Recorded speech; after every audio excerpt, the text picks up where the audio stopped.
Hubo un momento en la historia en el que toda la humanidad hablaba el mismo idioma. No existían países, no existían religiones, no existían culturas separadas. Solo existía una humanidad unida. La Torre de Babel se convertiría en el centro de todo. Esta no fue solo una gran construcción, fue el primer intento del hombre de controlar a toda la población. Hoy vas a descubrir algo que casi nadie explica cuando se habla de la Torre de Babel. Lo que estás a punto de escuchar puede transformar la forma en que has entendido este acontecimiento. Pues lo que ocurrió allí no fue solamente un evento humano, también trascendió más allá de los límites humanos establecidos, el ámbito espiritual. Esta historia comienza con el surgimiento de un líder que marcó la historia. Imagina un mundo en el que todas las personas hablan el mismo idioma. Un mundo en el que nadie se contradice.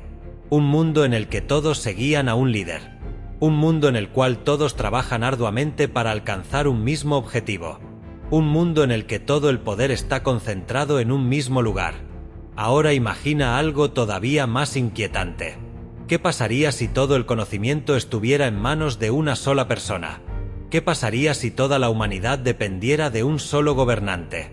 Esto fue exactamente lo que ocurrió después del diluvio. Y aquí aparece un nombre que muy pocas personas conocen realmente. El nombre de un hombre, cuyo acto fue causante de uno de los juicios divinos más impresionantes. Nimrod. Preste mucha atención a lo que dicen las Sagradas Escrituras. Génesis 10, 8-9 Icus engendró a Nimrod, quien llegó a ser el primer poderoso en la tierra. 9 Este fue vigoroso cazador delante del Señor, por lo cual se dice, así como Nimrod, vigoroso cazador delante de Jehová. ¿Quién era este antiguo personaje tan enigmático? En la Biblia el nombre Nimrod es mencionado tan solo 4 veces, pero esas pocas menciones dicen mucho más de lo que parece. Nimrod era el bisnieto de Noé.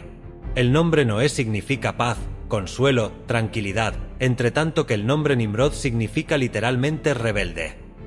Este nombre nos desvela no solo su identidad o su carácter, sino también su propósito en la vida. Rebelión. Sin duda alguna Nimrod era un hombre revolucionario, pero que actuaba en constante oposición a Dios. Nimrod no solo fue el primer poderoso de la tierra, no fue un rey cualquiera, no fue un líder común, no un gobernante más, fue el primero. Sí, el primer hombre que se atrevió a desafiar abiertamente a Dios. Un líder nato, audaz, diestro, dominante e influyente. Esto es lo que significa la frase vigoroso cazador delante de Dios o en contra de Dios.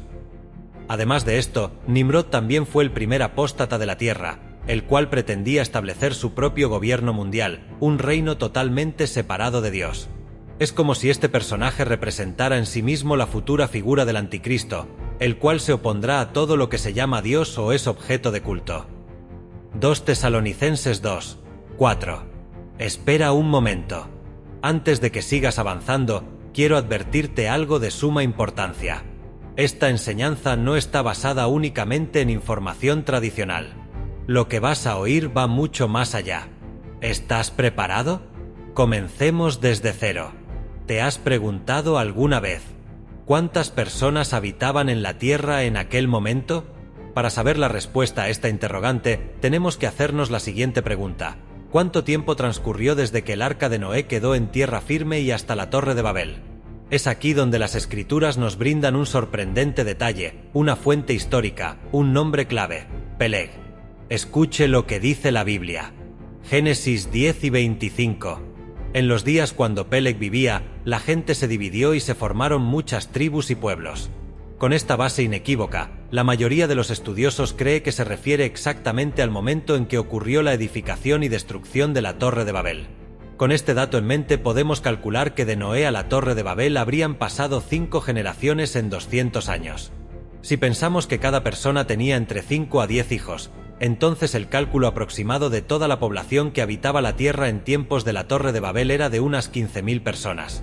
Esto significa algo impresionante.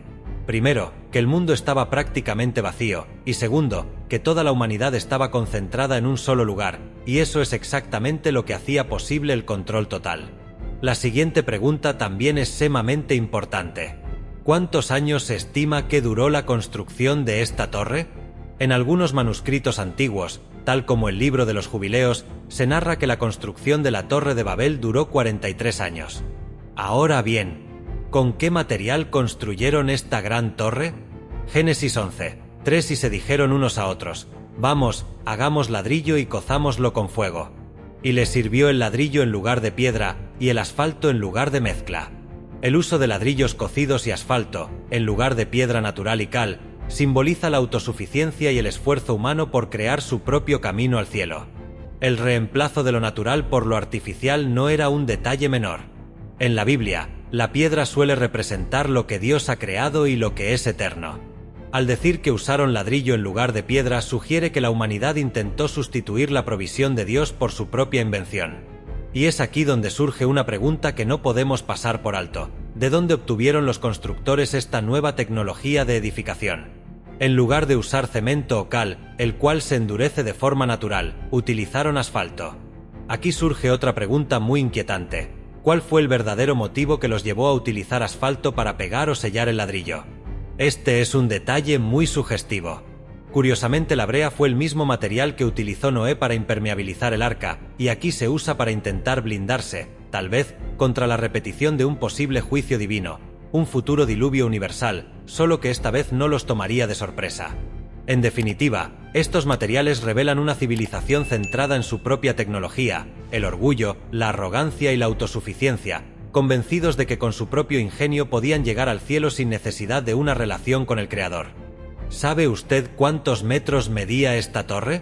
Primeramente, y para aclarar cualquier duda con respecto a la altura de la torre, esta no representaba ninguna prohibición o delito, pero sí lo era el sentido con que se habían propuesto construirla.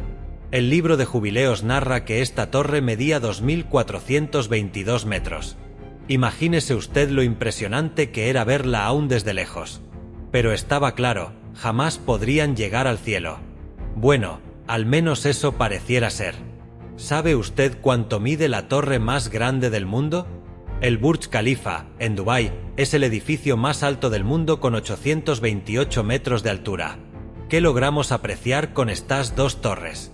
Que el hombre siempre pretenderá llegar al cielo, desafiando las alturas con el fin de habitar en ellas. El punto aquí es el sentido con que se construye cada torre. El ser humano siempre ha tenido una atracción especial por los lugares altos, quizás para sentirse superior y poderoso, o simplemente para venerar a ciertas deidades. A ciencia cierta nadie sabe lo que pudiera estar ocurriendo en los últimos pisos. Pero escuche lo que dicen las Escrituras. Levíticos 26, 30 Destruiré vuestros lugares altos, y derribaré vuestras imágenes, y pondré vuestros cuerpos muertos sobre los cuerpos muertos de vuestros ídolos, y mi alma os abominará. Deuteronomio 12, 2 Destruiréis enteramente todos los lugares donde las naciones que vosotros heredaréis sirvieron a sus dioses, sobre los montes altos, y sobre los collados, y debajo de todo árbol frondoso. Con esto observamos que la altura a que se referían los constructores de la Torre de Babel no era tan solo a una altura de longitud. Entonces, ¿qué sentido oculto o místico había detrás de la expresión? Que llegue hasta el cielo. Puede que esta frase encierre en sí misma no solamente la altura de la torre, aunque esta era clave para sus intenciones, sino la de un conocimiento superior, es decir, este acto representaba el primer intento humano en profundizar en conocimientos ocultos y prohibidos. Es claro que con este conocimiento Nimrod pretendía alcanzar poder y dominio absoluto. Para ello le era necesario lograr que todos tuviesen un mismo acuerdo y que todos hablaran las mismas palabras. Con esto conseguiría su propósito, manipular la conciencia humana colectiva. Nimrod contaba con una ventaja única: todos tenían un mismo idioma. Escuche el siguiente pasaje bíblico. Génesis 11. Uno tenía entonces toda la tierra una sola lengua y unas mismas palabras. Un solo idioma representaba una misma energía, un poder unificado y concentrado en un mismo lugar y bajo las órdenes de una misma persona. Nimrod sabía que por medio de este siniestro plan podría lograr cosas inimaginables a través de la conciencia fusionada, no solo a nivel físico, sino en niveles que trascienden lo humano, niveles superiores en el ámbito espiritual. ¿Sabía usted que esta torre no se llamaba Babel? Aquí es donde la historia se vuelve todavía más inquietante. La mayoría de las personas piensan que se llamaba Babel, pero lo cierto es que la Biblia no menciona su nombre, sino el propósito por el cual le fue puesto este nombre. Recuerde esto, ellos querían hacerse un nombre, pero antes de que esto sucediese, el mismo Dios les puso un nombre. Esto lo hizo para enfatizar el motivo de su intervención divina, confundirlos. Génesis 11:9 Por esto fue llamado el nombre de ella Babel, porque allí confundió Jehová el lenguaje de toda la tierra, y desde allí los esparció sobre la faz de toda la tierra. ¿Sabía usted que la palabra Babel tiene un doble significado? En el idioma sumerio significa puerta de Dios, mientras que en acadio y caldeo, Babel significa puerta de los dioses, pero en el idioma hebreo significa confusión. Pues bien, para los hombres era una puerta hacia el cielo, pero para Dios era el comienzo de la confusión y caída mundial. ¿Qué es lo que realmente querían lograr con la construcción de esta torre? Génesis 11:4 Y dijeron: Vamos, edifiquémonos una ciudad y una torre, cuya cúspide llegue al cielo, y hagámonos un nombre por si fuéremos esparcidos sobre la faz de toda la tierra. La edificación de esta torre se levantaría como un monumento a la capacidad humana, sería el núcleo o la sede de su magnificencia, grandeza y poder, la máxima demostración de autosuficiencia colectiva. En sí misma, esta torre representaba el afán insistente del hombre de subir a lo más alto, pretendiendo ser igual a Dios. Este no era tan solo un sentimiento e idea humana, o una simple tentación, ya que lo alto representa superioridad, poder, gloria y cercanía con lo divino. Escuche lo que dicen las Escrituras con respecto a aquel querubín protector. Isaías 14:13-14 Tú que decías en tu corazón: subiré al cielo, en lo alto, junto a las estrellas de Dios, levantaré mi trono, y en el monte del testimonio me sentaré, a los lados del norte. 14 Sobre las alturas de las nubes subiré, y seré semejante al Altísimo. Hay algo más que se dijeron los constructores de la torre y su ciudad. Algo que encierra mucho más de lo que vemos a simple vista. El significado de la siguiente frase nos habla de un propósito oscuro y arrogante, de grandeza basada en la autopercepción humana. Este designio tenía que ver con: esta historia continuará.